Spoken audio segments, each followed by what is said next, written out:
के रसूल ने जिस चीज को नंगापन कहा है, सुनिएगा, आज मिसालें थोड़ी सी ज्यादा रहेंगी।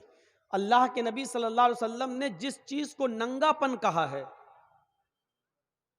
हमारी सोच हदीस के मुताबिक होनी चाहिए थी, हमें भी उसको नंगा समझना चाहिए था, नंगापन। लेकिन हमने उसको आज फैशन समझ लिया है? ये सोच का फर्क है। एक हदीस पढ़ता हूं, सुनिए। गीत बहुत सुन चुके हैं आप, कुरान और हदीस से हटी हुई बातें बहुत इस जलसे में हो चुकी हैं, सब मेरे कानों में पड़ रही थी और सब मैं सुन रहा था। कितना कुरान सुनाया गया और कितनी हदीसें सुनाई गई वो सब हमको मालूम है। अब जरा इधर आ जाइए, कुछ बातें कुरान और हदीस की भी सुन लीजिए। निसाउन कासियातुन आरियातुन माइलातुन व मुमिलात, ये मुस्लिम शरीफ की हदीस के अल्फाज हैं। नबी अकरम क्या फरमाते हैं?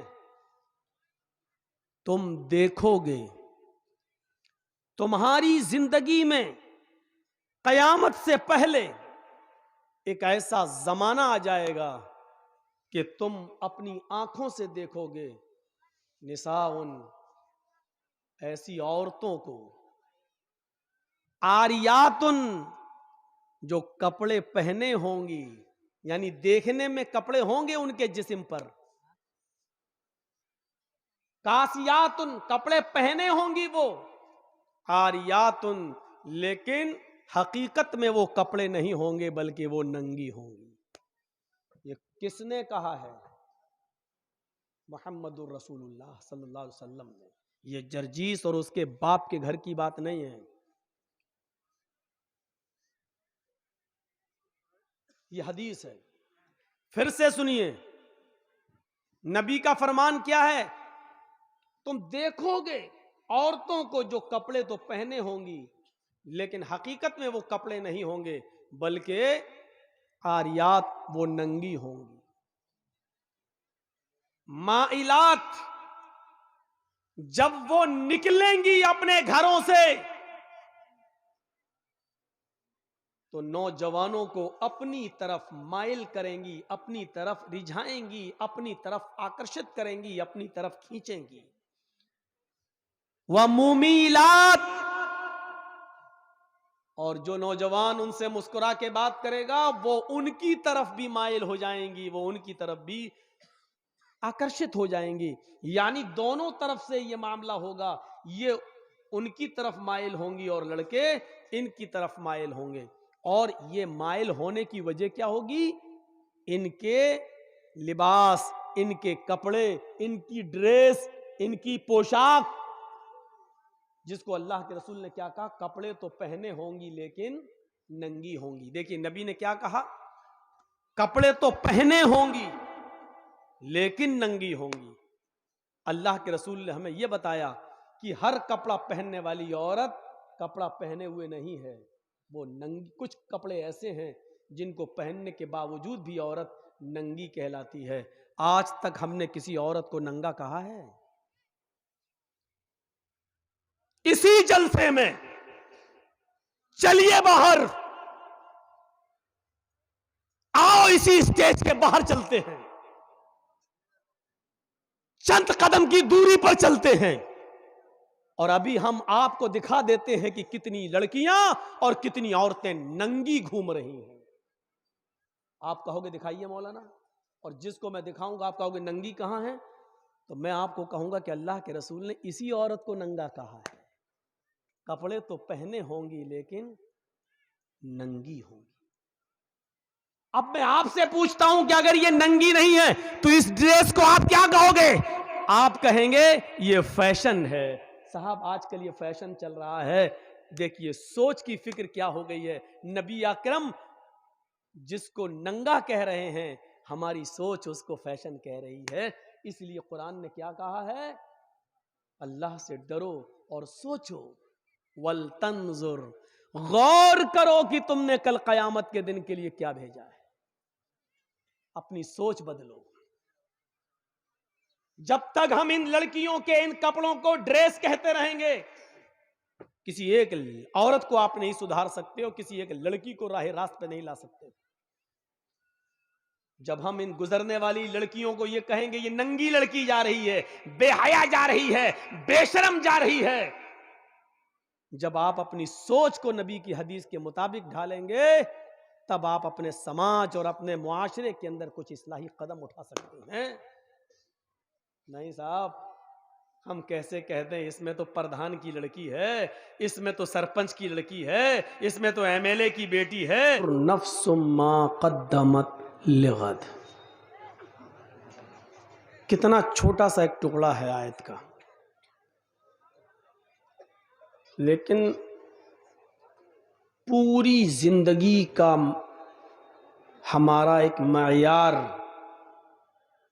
पूरी जिंदगी का इन्हिसार और हमारी पूरी जिंदगी इसी आयत के इर्द गिर्द घूमती है और इसी पर हमको चलना है। बल्कि मैं यूं कह दूं तो गलत नहीं होगा कि यही आयत मुकम्मल इस्लाम है। आए ईमान वालों, आए मुसलमानों, तुम अल्लाह से डरो। बहुत से लोग इस आयत को पढ़ते हैं, तकरीरें करते हैं, सुनाते हैं,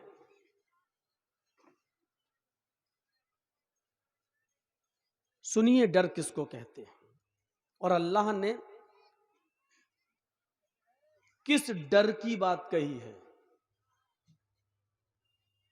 दो चीजें बताई गई हैं इस आयत पर, इस आयत में।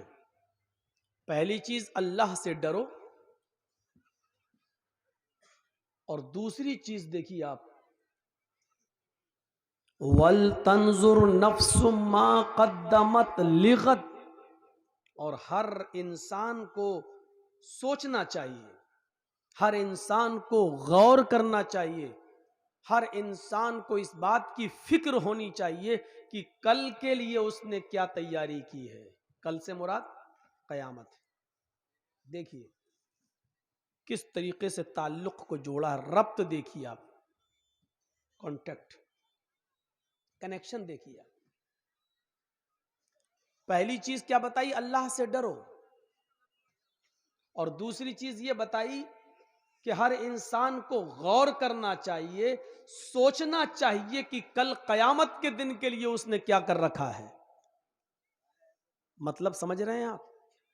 अल्लाह से डरोगे तो कयामत के दिन यही डर काम आएगा, और अगर अल्लाह से डर कर इस दुनिया में जिंदगी नहीं गुजारोगे तो याद रखिए, रहना तुम्हें इस दुनिया में भी हमेशा नहीं है, ये जिंदगी भी तुम्हें हमेशा नहीं मिलेगी, और कयामत के दिन भी फिर तुम्हें नजात नहीं मिलेगी। इधर भी तुम जिंदा ना रहो, इधर भी तुम्हें कुछ ना मिले, और आखिरत में भी तुम जन्नत से महरूम हो जाओ, तो इससे बड़ा हमारा नुकसान और क्या होगा कि ना खुदा ही मिला, ना विसाले सनम, ना इधर के रहे ना उधर के हुए हम। इन दोनों आयतों का रब्त देखिए। अल्लाह से डरो पहली चीज, और दूसरी चीज सोचो, गौर करो, फिक्र करो कि हमने कल कयामत के दिन के लिए क्या भेजा है। जो चीज हमेशा हमारे काम आएगी वो उस दिन के लिए हमने क्या किया। यानी हमारी अक्ल, हमारे दिमाग को झंझोड़ रहा है अल्लाह रब्बुल आलमीन कि सोचने और समझने की सलाहियत अपने अंदर पैदा करो, फिक्र। जिस इंसान के अंदर सोचने की सलाहियत जितनी ज्यादा मजबूत होगी, उस आदमी का ईमान और इस्लाम उतना ही ज्यादा मजबूत होगा। हमारी सोच, हमारी फिक्र चेंज करती है, तब्दील करती है हमारी अमली जिंदगी को।